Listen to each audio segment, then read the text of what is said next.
In this video, let's explore string concatenation using join, format, fstring, and a few more methods.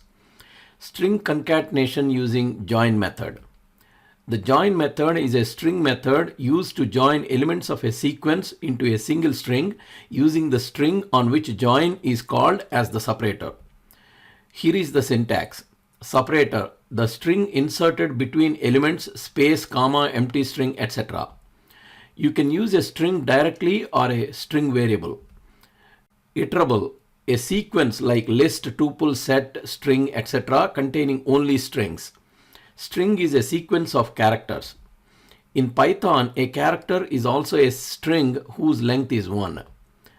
Let's look at a few examples. Join the list of words with a space in between. Use space as the separator and pass the list words. Elements in list words are joined together, separated by space between them.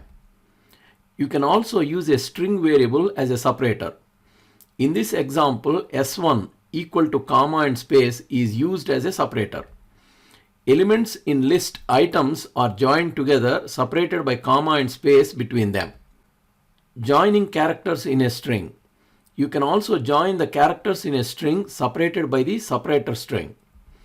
In this example, each character is separated by a hyphen.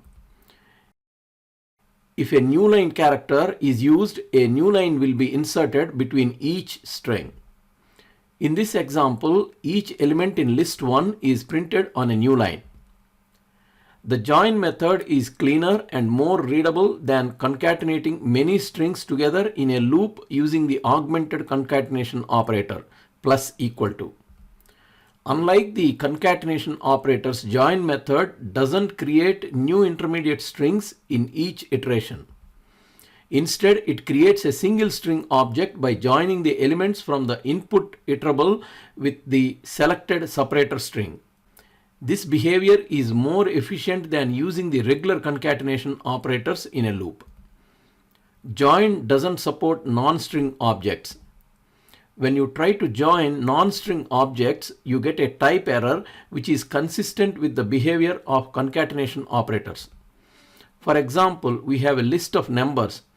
Trying to join them using the join method will throw an error. String concatenation using print. You can use the built-in print function to perform some string concatenations, especially to concatenate strings for on-screen messages. This function joins strings with a specific separator and prints them. This is the syntax. The print function can take multiple arguments separated by commas. The SEP parameter is a string that separates the values when multiple arguments are printed. The default is space. For example, pass hello and world separated by comma. Hello space and world are printed.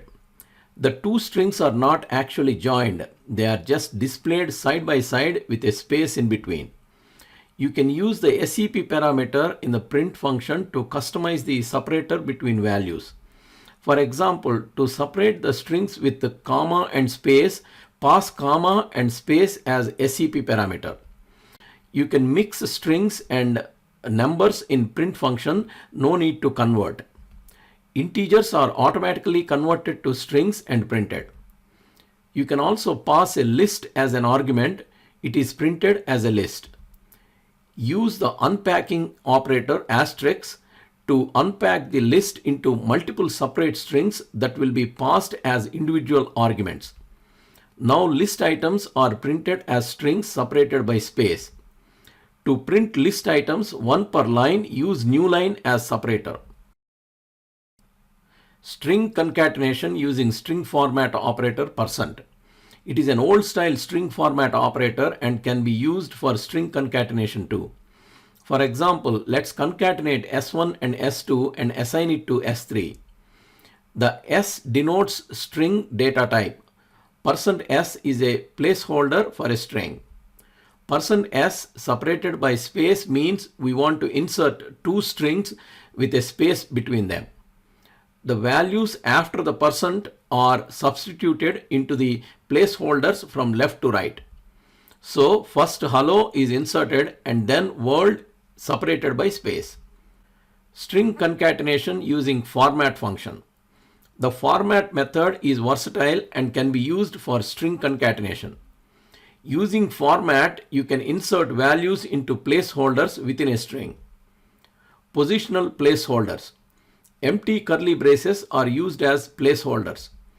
Call the format method on the string passing the values you want to insert as arguments. The values will be inserted into the placeholders in the order they appear from left to right. You can use as many placeholders as needed and pass matching values to format method. For example, here format is called on the string with the two placeholders separated by space. Pass the values to be inserted as arguments.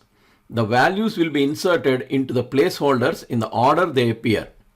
S1 is inserted in the first placeholder and then S2 in the second placeholder. Positional index placeholders. You can refer to the arguments of the format method by their index. This is the syntax. You can refer to the values using indexes in curly braces.